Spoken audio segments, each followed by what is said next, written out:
जय हिंद everyone. Welcome to government exams funda. स्वागत है आप सभी का एक बहुत शानदार वीडियो के अंदर, क्योंकि CDS 2 2021 के लिए जो आपके टॉप 300 करंट अफेयर्स रहने वाले हैं, जिनके पूछे जाने के चांस प्रोबेबिलिटी जो है सबसे ज़्यादा रहेगी, उन्हें हम यहाँ पर कवर करने वाले हैं। इसी वजह से ये वीडियो आपके लिए बहुत ज़्यादा इंपॉर्टेंट रहने वाली है। 14 नवंबर 2021 को जो आपका एग्जाम है CDS का, उसके लिए जो करंट अफेयर्स आपकी टिप्स के ऊपर होने चाहिए, जितने भी इंपॉर्टेंट करंट अफेयर्स हैं 2021 के CDS एग्जाम के पर्सपेक्टिव से, उन्हें हम यहां पर कवर करने वाले हैं। इसी वजह से वीडियो को लास्ट तक जरूर देखना, और अगर वीडियो अच्छी लगे तो वीडियो को शेयर जरूर कर देना। तो चलिए बिना देर के करते हैं शुरू। अभी हम सबसे पहले बात करते हैं नीपा वायरस के बारे में। आपसे पूछा जा सकता है नीपा वायरस का आउटब्रेक जो है हमें 2021 के अंदर कहाँ पर देखने को मिला। ये हमें देखने को मिला केरला राज्य के अंदर। केरला राज्य में आज से 2-3 वर्ष पहले भी नीपा वायरस का आउटब्रेक देखने को मिला था। इस वर्ष भी एक लड़का आपका नीपा वायरस से ग्रसित हो गया था, जिसकी डेथ हो गई थी केरला राज्य के अंदर। ध्यान में रखना, 2021 में नीपा वायरस का केस हमें कौन से राज्य के अंदर देखने को मिला है? केरला राज्य के अंदर। अभी नीपा वायरस से रिलेटेड जो रिपोर्ट है, इसे यहां पर एनालाइज किया गया था नेशनल इंस्टीट्यूट ऑफ वायरोलॉजी के द्वारा। अभी ध्यान में रखना, नेशनल इंस्टीट्यूट ऑफ वायरोलॉजी हमारा कहां पर है? ये है हमारा पुणे के अंदर। छोटी सी चीज है, लेकिन आपको यहां पर पता होनी चाहिए। इसके अलावा अगर हम बात करें तो जो आपका भारूच है, भारूच आपका कहां पर है? ये है आपका गुजरात राज्य के अंदर। अभी आपको पता है कि कोविड-19 के चलते 2021 का जो स्टार्टिंग वाला फेज था वो काफी ज्यादा दिक्कत वाला था हमारे भारत के लिए। अभी उसी के दौरान भारूच में आपका हॉस्पिटल है, जहां पर हमें आग देखने को मिली, जिसके चलते बहुत सारे कोविड-19 पेशेंट्स की डेथ हो गई। तो ध्यान में रखना, भारूच आपका कहां पर है? गुजरात राज्य के अंदर है। और भारूच आपको देखने को मिलेगा नर्मदा रिवर के किनारे पर। इंपॉर्टेंट है, पूछा जा सकता है भारूच नर्मदा रिवर के किनारे पर कहां पर है? हमारे गुजरात राज्य के अंदर है। इसके अलावा अगर हम यहां पर बात करें, जो आपका सौराष्ट्र है, सौराष्ट्र के अंदर हमें फ्लड्स देखने को मिले 2021 के अंदर। अभी सौराष्ट्र में जब आपके फ्लड आए थे ना, तो यहां पर INS वलसूर से बहुत सारी टीम्स गई थी रेस्क्यू ऑपरेशन के लिए। इसी वजह से इंपॉर्टेंट हो जाता है, आपको पता होना चाहिए INS वलसूर हमारा कहां पर है? ये है हमारा जामनगर में, यानी कि गुजरात के अंदर। ध्यान में रखना, INS वलसूर आपको कहां पर देखने को मिलेगा? जामनगर, गुजरात के अंदर।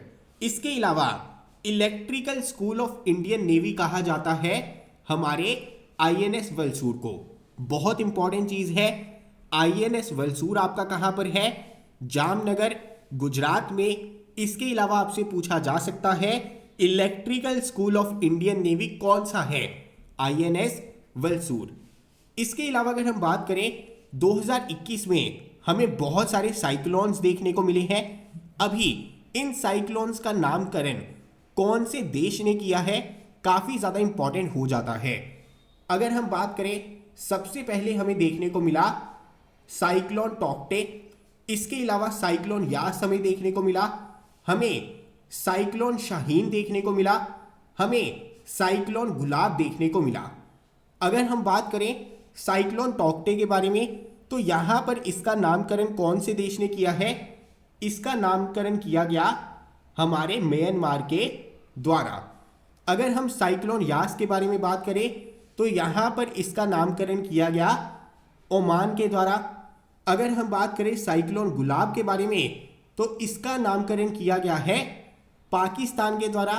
अगर हम यहां पर बात करें साइक्लोन शाहीन के बारे में, तो इसका नामकरण किया गया है कतर के द्वारा। काफी ज्यादा इंपॉर्टेंट है, cyclone Tauktae, cyclone Yaas, cyclone Shaheen, cyclone Gulab. Tauktae का नामकरण म्यांमार के द्वारा, यास का नामकरण ओमान के द्वारा, शाहीन का नामकरण कतर के द्वारा, गुलाब का नामकरण पाकिस्तान के द्वारा। इसका स्क्रीनशॉट ले लीजिए, काफी इंपॉर्टेंट है, इसके ऊपर आपका प्रश्न बन सकता है। इसके अलावा अगर हम बात करें 2021 के अंदर हमें महाराष्ट्र राज्य के अंदर फ्लड देखने को मिले। 2021 में जो महाराष्ट्र राज्य के अंदर हमें फ्लड देखने को मिले, इसकी वजह से एक आपका डैम काफी ज्यादा इंपॉर्टेंट हो जाता है, जो आपका न्यूज में रहा था, जिसके ऊपर आपका प्रश्न बन सकता है। ये डैम आपका कौन सा है? ये डैम है आपका कोयना डैम। अभी कोयना डैम आपका कौन सी रिवर के ऊपर है? कोयना रिवर के ऊपर है। पूछा जा सकता है कोयना डैम, कोयना रिवर कौन से राज्य के अंदर देखने को मिलेगी? महाराष्ट्र राज्य के अंदर देखने को मिलेगी। इसके अलावा मैं आपको बता दूं, जो आपकी कोयना रिवर है, इसे लाइफ लाइन ऑफ महाराष्ट्र भी कहा जाता है। इसके अलावा यहां पर प्रश्न बन सकता है कोयना रिवर कौन सी रिवर की ट्रिब्यूटरी है?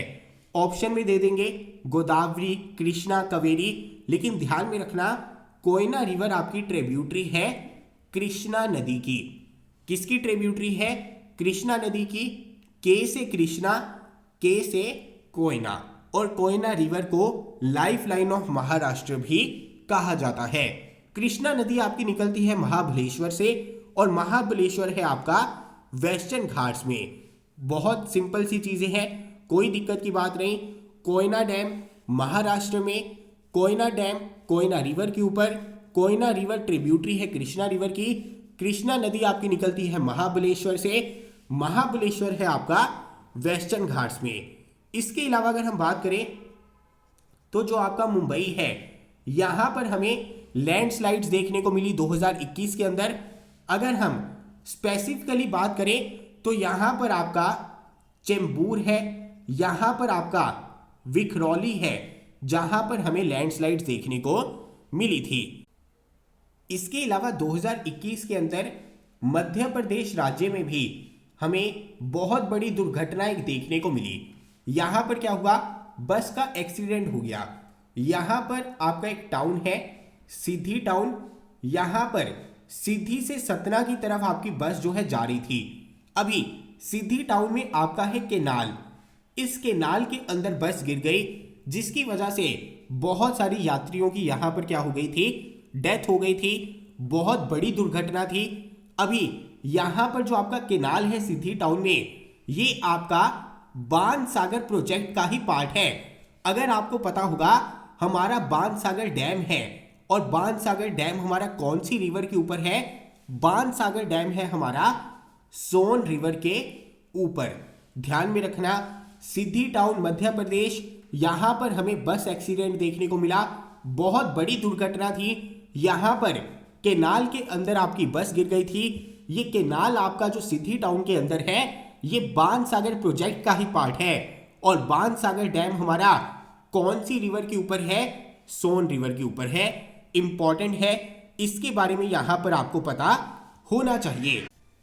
आगे हम यहां पर बात करेंगे शिवमोगा एक्सप्लोजन के बारे में। काफी ज्यादा इंपॉर्टेंट है, जिसके ऊपर यहां पर आपका प्रश्न जो है बन सकता है। देखिए, शिवमोगा आपका कहां पर है? कर्नाटका में है। जब यहां पर धमाका हुआ, एक्सप्लोजन हुआ, तो सबसे पहले लोगों को यहां पर कंपन महसूस हुई। यहां पर जो आपकी धरती थी, जमीन थी, उसके ऊपर हमें क्रैक्स देखने को मिले, जिसकी वजह से जो हमारे जियोलॉजिस्ट है, सबसे पहले उन्हें लगा कि यहां पर जो हमें कंपन महसूस हो रही है पृथ्वी के अंदर, यहां पर जो क्रैक्स देखने को मिल रहे हैं जमीन के ऊपर, ये सारी चीजें हो रही हैं अर्थक्वेक की वजह से। हालांकि बाद में पता चला कि यहां पर जो हमारा धमाका हुआ है, उसकी वजह से ही ये सारी चीजें हमें देखने को मिल रही हैं। अभी यहां पर आपसे प्रश्न पूछा जा सकता है कि शिवमोगा एक्सप्लोजन जो है किसकी वजह से हुआ था? ये धमाका आपका किसकी वजह से हुआ था? ये धमाका आपका हुआ था जेलाटिन स्टिक्स की वजह से। ध्यान में रखना, सीधा सीधा प्रश्न जो है इसके बारे में बन सकता है। इसके अलावा 2021 में हमारा एक और इंपॉर्टेंट इंसिडेंट हुआ था, जिसके बारे में आपको पता होना चाहिए। 2021 में हमें ग्लेशियर लेक आउटबर्स्ट फ्लड देखने को मिला था। अभी यहां पर ग्लेशियर लेक आउटबर्स्ट फ्लड हमें कौन से राज्य के अंदर देखने को मिला था? उत्तराखंड राज्य के अंदर। यहां पर आपका नंदा देवी ग्लेशियर है, नंदा देवी पीक है। नंदा देवी आपकी सेकंड हाईएस्ट पीक है भारत की कंचनजंगा के बाद में। अभी यहां पर नंदा देवी पीक से आपका ग्लेशियर टूट गया था, जिसकी वजह से हमें फ्लड देखने को मिला कौन सी रिवर के अंदर? धौली गंगा रिवर के अंदर, जो कि आपकी चमोली डिस्ट्रिक्ट में है, जोशीमठ में है। ध्यान में रखना, Nanda Devi peak second highest peak है हमारे भारत की। यहां से ग्लेशियर आपका टूट गया था, जिसकी वजह से धौली गंगा रिवर के अंदर हमें फ्लड देखने को मिला था। इसके अलावा मैं बता दूं, धौली गंगा रिवर जो है किसकी ट्रिब्यूटरी है? हमारी गंगा रिवर की ट्रिब्यूटरी है। इसके अलावा धौली गंगा रिवर आपकी कहां से निकलती है? नीति वैली से निकलती है, जिसके बारे में आपको पता होना चाहिए। इसके अलावा मैं एक और चीज आपको बता देता हूं, ये आपकी क्या है? धौली गंगा है। इसी प्रकार से यहां से आपकी कौन सी रिवर आती है? अलकनंदा आती है। जहां पर अलकनंदा और धौली गंगा रिवर आपस में मिलते हैं, उस जगह को हम क्या कहते हैं? विष्णुप्रयाग कहते हैं।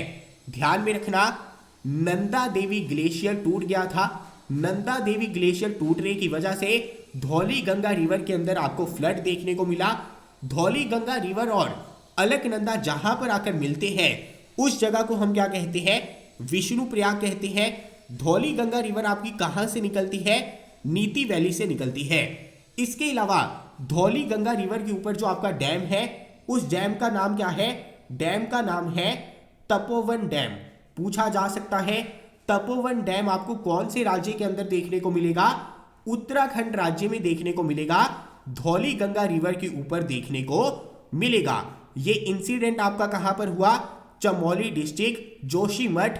धौली गंगा रिवर नीति वैली से जो निकलती है, वहां पर ये इंसिडेंट हमें देखने को मिला, क्योंकि नंदा देवी पीक जो भारत की सेकंड हाईएस्ट पीक है, वो हमारी टूट गई थी। वहां से ग्लेशियर टूट गया था, जिसकी वजह से हमें यहां पर फ्लड देखने को मिलता है। और धौली गंगा रिवर, अलकनंदा रिवर जहां पर मिलते हैं, उस जगह को हम क्या कहते हैं? विष्णुप्रयाग कहते हैं। और धौली गंगा रिवर किसकी ट्रिब्यूटरी है?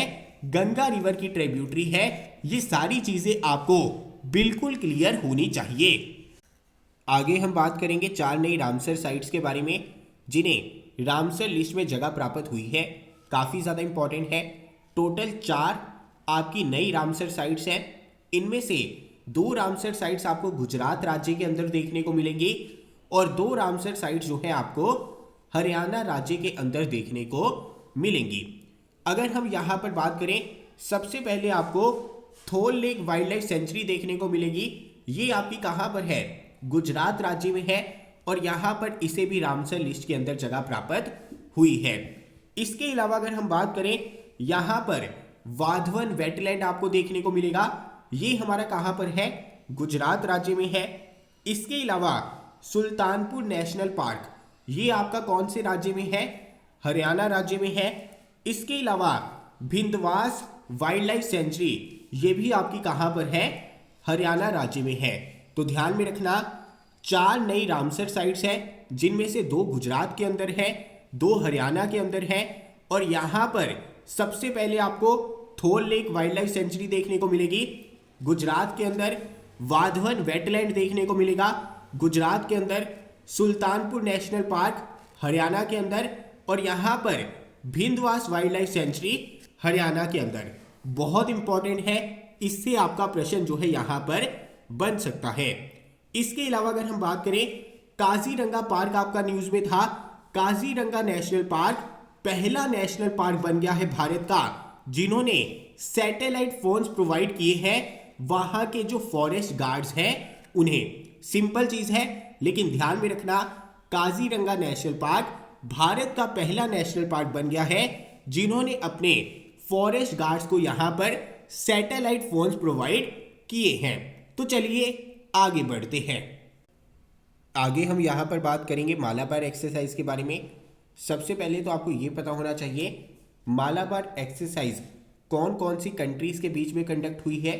US, India, Japan and Australia. Countries के बारे में क्लैरिटी मिल गई। अभी आपको मालाबार एक्सरसाइज के वेन्यू के बारे में पता होना चाहिए। मालाबार एक्सरसाइज का वेन्यू था गुआम, और गुआम आपकी यूएस की टेरिटरी है। काफ़ी ज़्यादा इंपॉर्टेंट है, ध्यान में रखना। गुआम इस बार वेन्यू था आपका मालाबार एक्सरसाइज का, और गुआम आपकी टेरिटरी है यूनाइटेड स्टेट्स की। और ये जो टेरिटरी है ये आपको माइक्रोनेशिया रीजन में देखने को मिलेगी। एक्चुअल में फेडरल स्टेट्स ऑफ माइक्रोनेशिया है। ये आपकी कंट्री है जहां पर बहुत सारे आइलैंड्स हैं, जिनमें से एक आपका गुआम है, लेकिन इसके ऊपर कंट्रोल किसका है? यूनाइटेड स्टेट्स का। और ये इस बार आपका वेन्यू भी था मालाबार एक्सरसाइज का। इसके अलावा अगर आपसे पूछा जाए भारत की तरफ से मालाबार एक्सरसाइज में किसने पार्टिसिपेट किया है, तो ये पार्टिसिपेट किया है हमारी आईएनएस शिवालिक ने, काफ़ी ज़्यादा इंपॉर्टेंट। और यहाँ पर आईएनएस कदमत, इसने भी पार्टिसिपेट किया था मालाबार एक्सरसाइज में। INS Shivalik, INS Kadmat, Malabar exercise, US, India, Japan, Australia. Venue आपका गुआम, गुआम आपकी टेरिटरी है यूनाइटेड स्टेट्स की। सारी चीज़ें काफ़ी ज़्यादा इंपॉर्टेंट, इसके ऊपर आपका प्रश्न बन सकता है। आगे हम यहाँ पर बात करेंगे वर्ल्ड अंडर 20 एथलेटिक चैंपियनशिप के बारे में। इसके वेन्यू के बारे में आपको पता होना चाहिए। वर्ल्ड अंडर 20 एथलेटिक चैंपियनशिप आपकी हुई है कीनिया के अंदर, नाइरोबी के अंदर। इंपॉर्टेंट है, स्पोर्ट्स से रिलेटेड करंट अफेयर्स आपसे पूछे जा सकते हैं। इसी वजह से ये प्रश्न आपका काफ़ी ज़्यादा इंपॉर्टेंट हो जाता है। इसके अलावा कोपेनहेगन, जो कि आपकी डेनमार्क की कैपिटल है, ये हमारी वर्ल्ड की सेफेस्ट सिटी है। ये हमें पता चला सेफ सिटीज इंडेक्स 2021 से। और यहाँ पर इस इंडेक्स को रिलीज किया गया इकोनॉमिक इंटेलिजेंस यूनिट के द्वारा। बहुत इंपॉर्टेंट क्वेश्चन है, इकोनॉमिक इंटेलिजेंस यूनिट जब भी कोई इंडेक्स रिलीज करती है वो बहुत ज़्यादा इंपॉर्टेंट हो जाता है। पता होना चाहिए वर्ल्ड की सेफेस्ट सिटी कौन सी है? Copenhagen, Denmark. इसके अलावा यहां पर यह क्वेश्चन बहुत ज्यादा इंपॉर्टेंट है, डबल स्टार मार्क कर लीजिए। Operation Devi Shakti, the name given to India's complex mission to evacuate its citizens and Afghan partners from Kabul after its swift take over by the Taliban. आपको पता है कि तालिबान ने अफगानिस्तान को टेक ओवर कर लिया था। इसके चलते इंडियन आर्म्ड फोर्सेस ने भारत के सिटीजन्स को वहां से निकालने के लिए जिस मिशन को चलाया था, जिस ऑपरेशन को चलाया था, उसका नाम है ऑपरेशन देवी शक्ति। बहुत इंपॉर्टेंट है। Malabar exercise, Copenhagen, Denmark, world की सेफेस्ट सिटी, और ये भी बहुत ज्यादा इंपॉर्टेंट है ऑपरेशन देवी शक्ति। ऑपरेशन देवी शक्ति के ऊपर डेफिनेटली क्वेश्चन बन सकता है। तो चलिए आगे बढ़ते हैं। आगे हम यहाँ पर बात करेंगे टोक्यो ओलंपिक्स 2020 के बारे में। सबसे पहले आपको पता होना चाहिए भारत का रैंक मेडल टैली के अंदर क्या था। भारत का रैंक टोक्यो ओलंपिक्स 2020 की मेडल टैली के अंदर था 48। कई बार हम बाकी सारी चीज़ों के ऊपर फोकस कर लेते हैं, लेकिन यहाँ पर जो रैंक था भारत का मेडल टैली के अंदर, उसे हम नहीं पढ़ते ध्यान से। लेकिन इसके ऊपर प्रश्न जो है सीधा सीधा बन सकता है कि भारत का रैंक क्या था, 47, 48, 49, 50। इसी वजह से ध्यान में रखना भारत का रैंक टोक्यो ओलंपिक्स 2020 की मेडल टैली के अंदर था 48। भारत ने यहाँ पर टोटल 7 मेडल्स जीते थे, जिनमें से एक आपका गोल्ड मेडल था, 2 आपके सिल्वर थे और 4 आपके यहाँ पर ब्रॉन्ज मेडल थे। अगर पूछा जाए सबसे ज़्यादा मेडल यहाँ पर किसने प्राप्त किए, United States of America, then China, then Japan, then Great Britain, then Russian Olympic committee.